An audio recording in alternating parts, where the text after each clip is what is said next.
Welcome back to Hooligan Nation, a KISS-Centric podcast. I'm Anthony. I'm Rocco. No, you're not. I'm Rocco.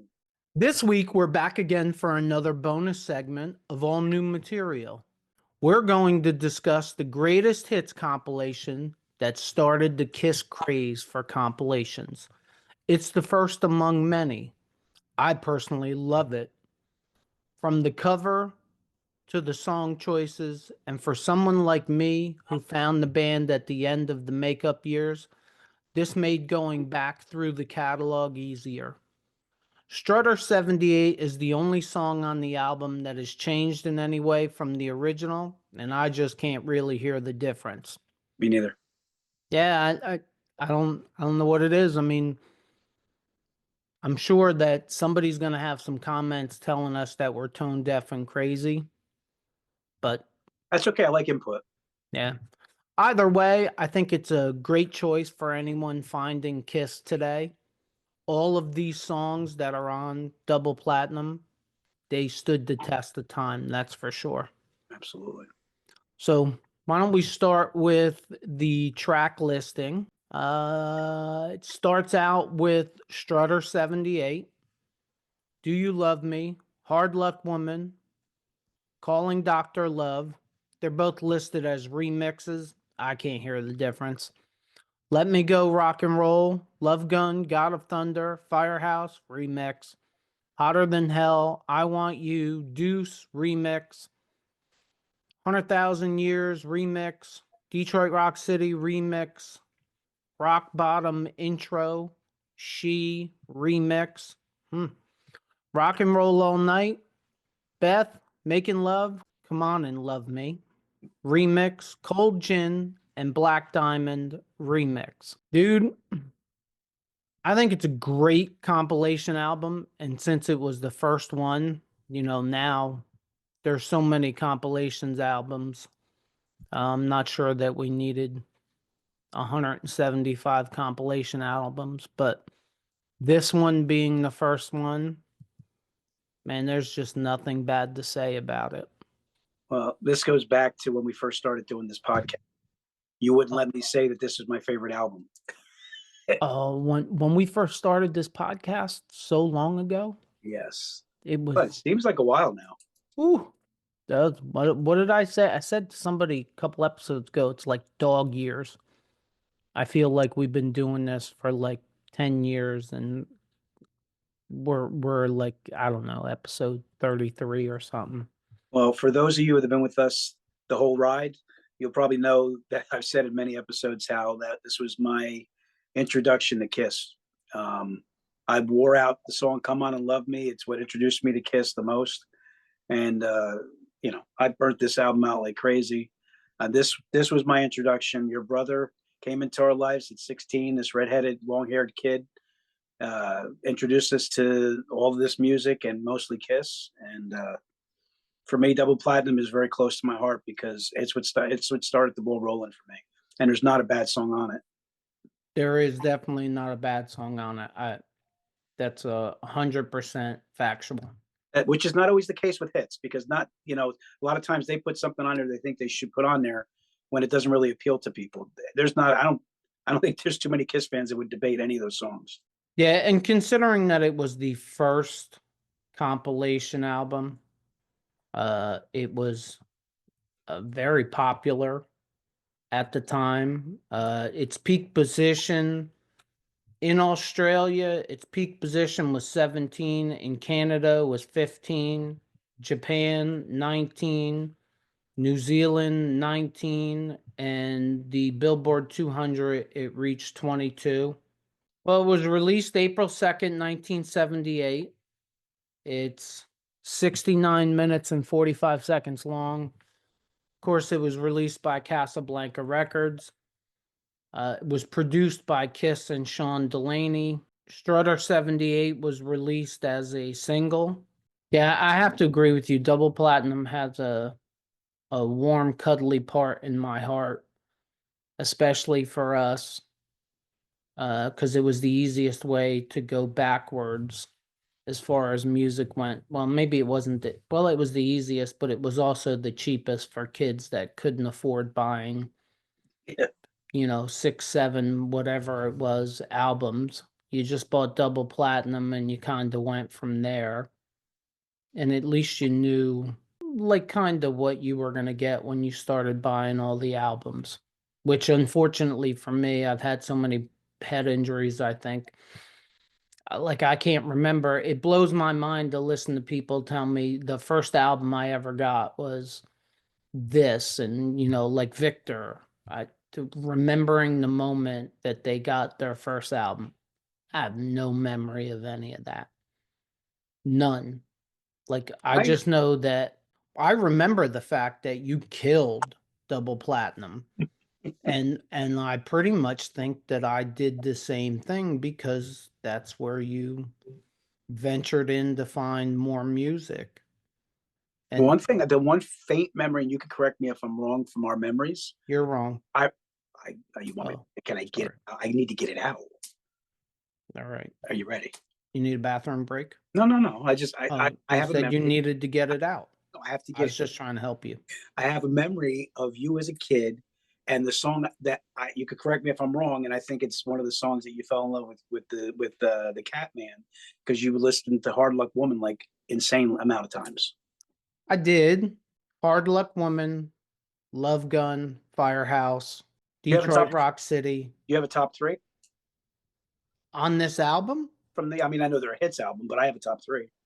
Oh, I would say it's probably Black Diamond, Love Gun, and Detroit Rock City.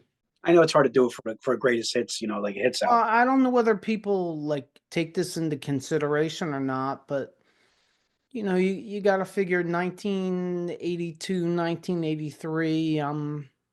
You know, around 9 years old. I would guess that Beth was probably one of them, but you know, after 40 years of Beth over and over again, it takes a little shine off the song Yeah, that's true. in a lot of ways. I mean, you know, you don't. I guess it's the same thing with well, it definitely is the same thing with Rock and Roll All Night. Like, you know, Yeah, I mean, even today, like, you turn the radio on, and if you're gonna hear a Kiss song, chances are it's gonna be maybe Rock that. and Roll All Night, and I But just don't want to hear it anymore. but you know what? You can love a song and not want to hear it. I love what everything that song meant to this band, but I don't have to listen to it. Look, it's crazy, and we did this a couple months ago, but the the version of Rock and Roll All Night with Memoro Clover Z, like, I like it. And part of the reason why I like it is because I'm tired of hearing the same version of Rock and Roll All Night for 40 years. Hey, if we're tired of listening to it, you think they're tired of playing it? Yeah, I mean, listen, I know that they're happy. They went all the way to the bank with that song, but I'm sure they get tired of playing it after a while. I mean, I don't want to say I'm tired of listening to it. I don't skip it, but Oh, yeah, I also don't seek it out. yeah, but something it's been so played out. It's not that it's a good song. It's just something that's you can only hear something so much. But real quick, because I didn't get it out, my three that are my favorite, my top one obviously is "Come On and Love Me," then "Black Diamond," and then "Detroit Rock City." But there's no bad No bad tune. songs Yeah, right. on here. Hey, let me ask you a question. What do you got? Do you YouTube? I'm always on YouTube. When you YouTube, how do you support the YouTubers that you like? If I find something I dig, I subscribe to it and I hit like right away. That's a great idea. I'm sure the creators appreciate your support. I would think so. You think maybe now's a good time to ask everyone in the audience to support us? Absolutely. To everyone in the audience, please subscribe to our little channel. And while you're there, hit the like button. We're enjoying what we're doing and we want to continue to grow the hooligan community. We appreciate all your support. Absolutely. But I mean, the one thing that's pretty cool about it too, from my perspective, is, we started with Animalize, right? Even before Lick It Up, I think Animalize, maybe a little bit of Lick It Up, but Animalize was really like us coming into the entry of Kiss. And then, I think you're a little off. I think you're a little off. I just know that. I mean, if we could get my brother on a damn episode, we Yeah, might be able to lock down like when it was, but I believe that we came in. I remember him going to see Lick It Up. I remember him going to Lick It Up concert. We didn't go to it. So it may have been Lick It Up. But I just remember we went backwards. And I remember Double Platinum was that introduction overall to the whole catalog. But I believe that we came in towards the end of Creatures of the Night and the beginning of Lick It Up. Like that's the way. You know what? You might be right, because I remember the cassette with them all with the dark coloring and them in makeup. So I do remember the cassette of that. Because I don't think I ever had I don't think I ever had the one without makeup.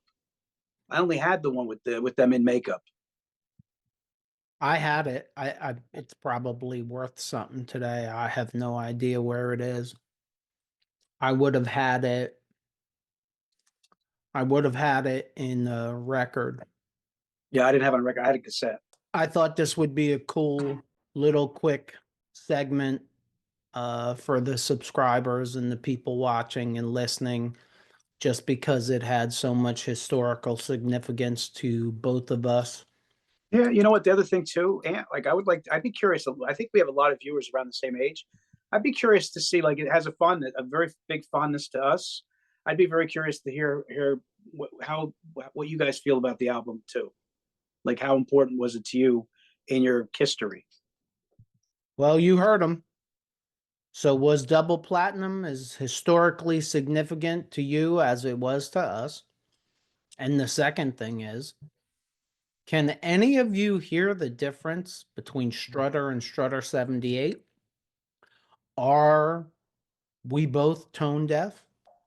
I mean, I'm the first one to admit I am tone deaf. I'm just not sure. Well, I'm just not sure that he is tone deaf. I'm not tone deaf, but I didn't see a difference. I saw no difference at all, and not in a bad way. Yeah, it's very subtle. If there is. You got anything you want to add to this? No, I think we summed it up. I mean, it's a greatest hits. They're songs that we've listened to forever, and they put a lot of gems all on that album. And again, it's probably, if there was a foundation built for me as a KISS fan, and probably for you as a KISS fan, Double Platinum's a big part of that foundation. It was, and you know what? I can admit that the shiny cover didn't hurt it at all. Yeah, I like the cover. Always have. Like, it's a cool shine. It was a cool shiny cover in record format. So I'm sure that didn't hurt for the 9-year-old me. Oh, wait. I'm still the 9-year-old me. Oh, okay. And I still like the cover. All right. If you're listening to us on any of the podcast platforms, please leave us a review. And if you just found us, check out our past episodes. If you're watching us on our YouTube channel and you like this episode, please consider hitting the like button and leaving us a comment. Hit that subscribe button so you don't miss any future episodes. And check out these episodes right here. As always, if you made it this far, thank you for supporting us. And don't forget, if it's too loud, you're too old. Peace out, Hooligan Nation.